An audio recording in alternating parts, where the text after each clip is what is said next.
2025 has been a great year for horror.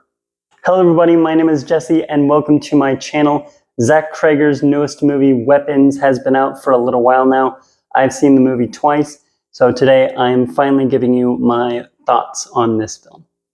Now I kind of want to preface this entire review by saying this is a better movie if you go in as blind as possible. Don't watch any reviews.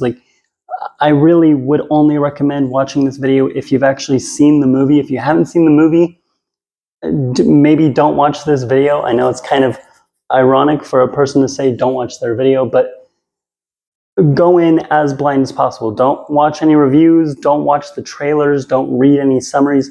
Just go in expecting a good time. And if you liked Zach Cregger's other film, Barbarian, you will probably enjoy this one as well. I was a pretty big fan of his other film as well.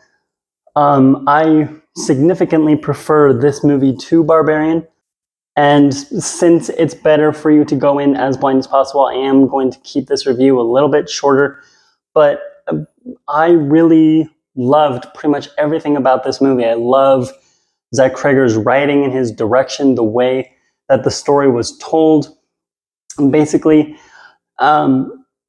it's pretty unique in the fact that the story is kind of told in different chapters, where each chapter is focusing on a different main character, and it essentially tells the events of the story from a different person's perspective, and every single new chapter ends on a different cliffhanger that leaves you with another question that will then be answered later in the story. So there's a really big mystery surrounding the whole thing.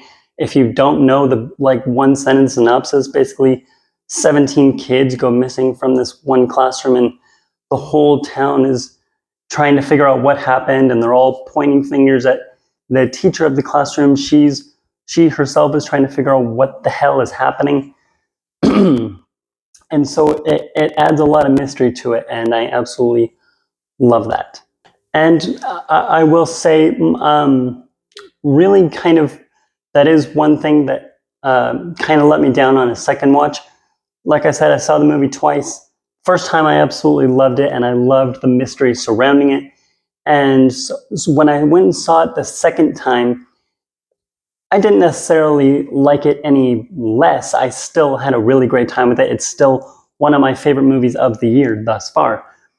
But knowing the mystery, knowing all of the reveals, knowing how it all ties in, it did slightly cheapen my rewatch of it. So that is something to keep in mind. If you see it once, you really love it. You may like it slightly less on a rewatch. Another thing that I really appreciated about this movie is it has a perfect sense of humor where Zach Cregger is able to go from something that's genuinely terrifying and gory and oh, what am I looking at? And then cut to just a laugh out loud, hilarious moment. And it never undermines any of the horror. It never cheapens any of the scenes. It's just all of the humor is so perfectly timed, and it cuts through at the exact right moment. And one example, I won't go too much into detail, but Amy Madigan, who plays one of the main characters in the film, there's a moment with her character in the last 5 minutes that it is it starts out a little scary, and there's kind of this terrifying undertone, and yet it's acted and it's directed in a way that is so I laughed harder both times that I saw it, harder than I laugh at most comedies nowadays. It's so perfectly well done. And the first time I saw it, there were several other people in my audience that were laughing as well. It was awesome. For all of you gore fans out there, there is plenty of it in this movie, but it's done in a very good way. It never feels gratuitous, never feels over the top. It's enough to be satisfying and almost leave you wanting more. But again, it's not overly gory. It doesn't really, that's not the point of this movie. So for any of you out there that aren't into that, there's your answer as well. And one last thing that I really dug about this movie is like I said, every single new chapter ends on a different cliffhanger.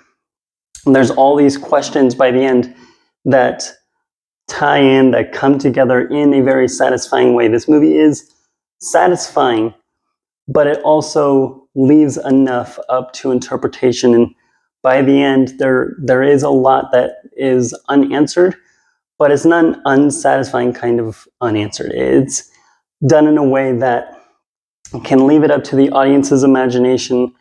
And if, like, say you went and saw this movie with 3 of your friends, all 4 of you could have kind of a different interpretation and a different thing to discuss. And I mean, I think like that's one of the things that I've always loved about movies, is it can spark a discussion. So I love that this movie did that. Weapons is by far one of the biggest surprises for me of the year. I mean, I expected to like it going in because I liked Zach Cregger's previous film. The idea of the premise really sparked my interest, and it is one of my favorite movies of the year so far. I think it will stay that way. I had a really great time with this movie. I highly recommend it. That's really all I'll say. And yeah, if you've seen this movie, let me know down in the comments below. Tell me what you thought of it. I would love to continue the conversation down there. I have a few other videos coming out pretty soon, so stay tuned for those. And until then, like this video, subscribe to my channel, and keep watching movies.